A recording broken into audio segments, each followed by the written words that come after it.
બોડકદેવ પોલીસની કસ્ટડીમાં રહેલા આરોપીનું નામ રિષભ પાહુજા છે.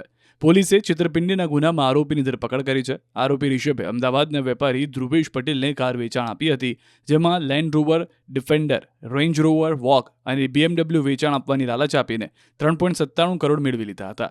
જે રકમ મેળવ્યા બાદ ગાડીની લોન ભરપાઈ ન કરી તેની NOC આપી ન હતી.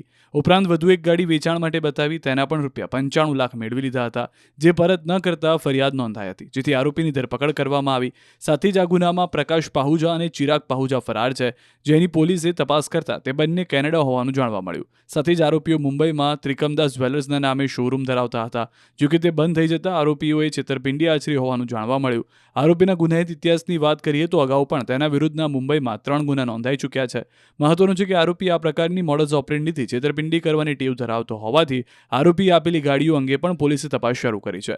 સાથે જ આરોપીએ પણ અન્ય કોઈ સાથે છેતરપિંડી કરી છે કે કેમ તથા ફરાર 2 આરોપીની ધરપકડ માટે કાયદાકીય પ્રક્રિયા શરૂ કરી છે. QR કોડ સ્કેન કરો અને ડાઉનલોડ કરો ન્યૂઝ 18 એપ. મેળવો ગુજરાત અને દેશ દુનિયાની પળે પળની અપડેટ્સ.